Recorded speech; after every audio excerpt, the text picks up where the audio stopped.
আসসালামু আলাইকুম। দ্য 100-এর জন্য নাম নিবন্ধন করেছেন মোস্তাফিজুর রহমান। তবে একটা বার্নিং কোয়েশ্চেন চলে আসে, যেহেতু আইপিএলের ফ্র্যাঞ্চাইজিগুলো এই মুহূর্তে দ্য 100-এর মালিকানায় গেছে, মোস্তাফিজুর রহমানকে কেউ নিতে চাইবে কিনা বা কেউ পেতে চাইবে কিনা। প্রথমত একটা বিষয় আমার কাছে ব্যক্তিগতভাবে মনে হয়, সেটা হচ্ছে ইন্ডিয়ান মালিকানাধীন ফ্র্যাঞ্চাইজিগুলোর সঙ্গে মোস্তাফিজের তো কোনো সমস্যা থাকার কথা না, এবং সেটা যদি থাকতো তাহলে কলকাতা নাইট রাইডার্স শুরুতেই তাকে আইপিএলে দলে নিত না। এখন বাদবাকি যে বিষয়টা, এই বিষয়টা পুরোপুরি আমার কাছে মনে হয় যে পলিটিক্যাল বিষয়, দুদেশের ডিপ্লোম্যাটিক রিলেশনশিপের ব্যাপার। এখন যখন বাংলাদেশে পলিটিক্যাল গভর্নমেন্ট এসেছে, তাদের পলিসির উপর ডিপেন্ড করে বা ইন্ডিয়ান গভর্নমেন্টের পলিসির উপর ডিপেন্ড করে যে বাংলাদেশের সঙ্গে কতটুকু সৌহার্দ্যপূর্ণ সম্পর্ক তারা রাখতে চায়। সেটা পুরোপুরি পলিটিক্যাল বিষয়, সেই বিষয়ে মন্তব্যে আমি না গেলাম। তবে টেকনিক্যাল জায়গা থেকে যদি আপনি আমাকে বিশ্লেষণ করতে বলেন যে দ্য 100 যেখানে খেলা হয় ইংল্যান্ডে, সেই জায়গাটায় মোস্তাফিজুর রহমান আসলে কতটুকু কার্যকর হতে পারেন বা কতটুকু কার্যকর হবেন, বা তাকে আসলে কতটুকু নিতে চাইতে পারে ওই কন্ডিশনটার পার্সপেক্টিভ বিবেচনা করলে, আমার কাছে ব্যক্তিগতভাবে মনে হয় যে গেল এক বছরে মোস্তাফিজুর রহমানের যে পারফরমেন্স, গেল এক বছরে মোস্তাফিজুর রহমানের যে ভ্যারিয়েশন, মোস্তাফিজকে ইংল্যান্ডের মাটিতেও কার্যকরীভাবে পেতে চাইবে দলগুলো।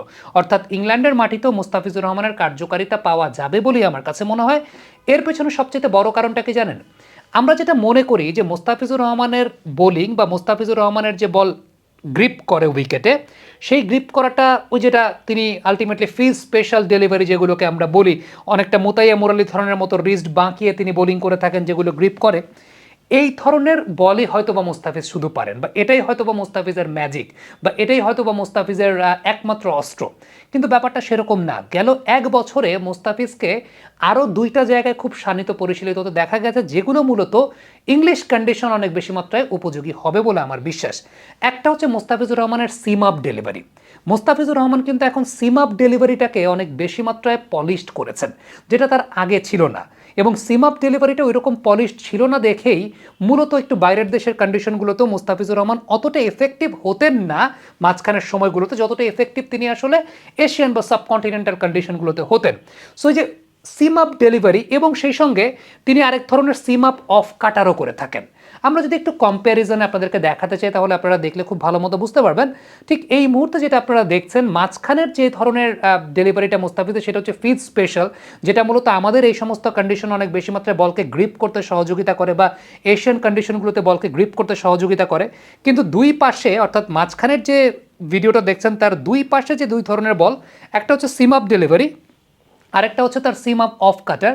এই দুইটা জিনিস কিন্তু ইংলিশ কন্ডিশনে কিংবা একটু সেনা টাইপের কন্ডিশনগুলোতে অনেক বেশি মাত্রায় এফেক্টিভ হবে বলেই আমার বিশ্বাস। প্রথমত আপনি যদি পার্থক্যের জায়গাটা লক্ষ্য করতে চান, তাহলে যে বিষয়টা খেয়াল করে দেখবেন, সেটা হচ্ছে সিম আপ ডেলিভারির ক্ষেত্রে তিনি বলটাকে হোল্ড করছেন কিভাবে। তিনি বলটাকে হোল্ড করছেন একদম, যেটা লেফট আর্ম ফাস্ট মিডিয়াম বোলাররা সিমের উপর ধরে বলকে ব্রাশিং করেন, সিমটা একদম আপরাইট খাড়া সিম অবস্থায় রয়েছে। যে বলটা ফিজ স্পেশাল, সেখানে পুরোপুরি রিস্টের ভেতরে ঢোকানো, একদম বাকিয়ে সেই বলটাকে আপনি দেখতেই পাবেন না। অন্যদিকে off cutter kind of delivery, অর্থাৎ seam up off cutter kind of ডেলিভারিতে সিমটা একটু টিল্ট অবস্থায় থাকে, তিনি সেই জায়গাটা সিমটার উপরে ধরেছেন অনেকটা টিল্টেড অবস্থায়, এবং সেটার রিলিজিং বা সেটার ধরার ধরনটা অনেকটা সিম আপ ডেলিভারির মতো।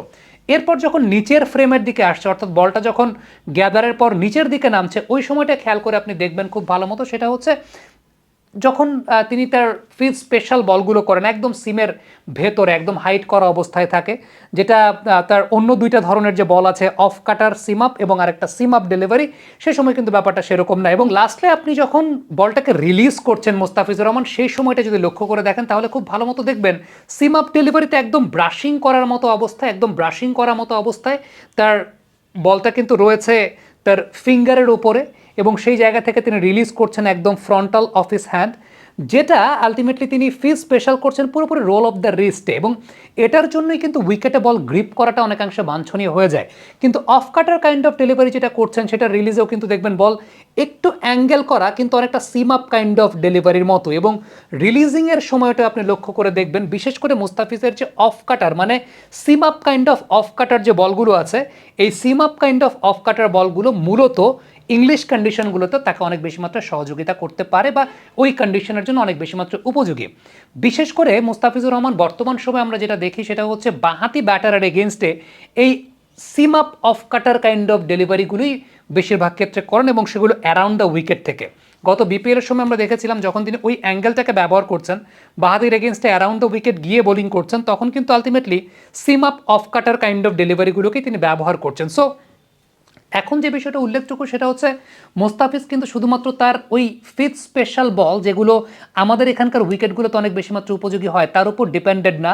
মোস্তাফিজুর রহমান এই মুহূর্তে তার সিম আপ ডেলিভারিকে অনেক বেশি মাত্রায় পলিশড করেছেন এবং সেই সঙ্গে সিম আপ অফ কাটারটাও এটাও খুব ভালো মতো পলিশ করেছেন, যে কারণে টেকনিক্যাল জায়গা থেকে আবারও বলি, কোনো প্রকার রাজনৈতিক বৈরিতা যদি না থাকে, রাজনৈতিক প্রবলেম যদি না থাকে, ডিপ্লোম্যাটিক রিলেশনশিপ যদি বেটার হয়ে যায়, মোস্তাফিজুর রহমানকে দ্য 100-এ না নেওয়ার পেছনে আসলে কোনো কারণ নেই। এবং উল্টা আমার কাছে মনে হয় ওই জায়গাটায় মোস্তাফিজুর রহমান অন্য সবার চাইতে অনেক বেশি মাত্র এফেক্টিভ হবেন। কমেন্ট বক্সে আপনাদের মন্তব্য মতামত জানতে চাই।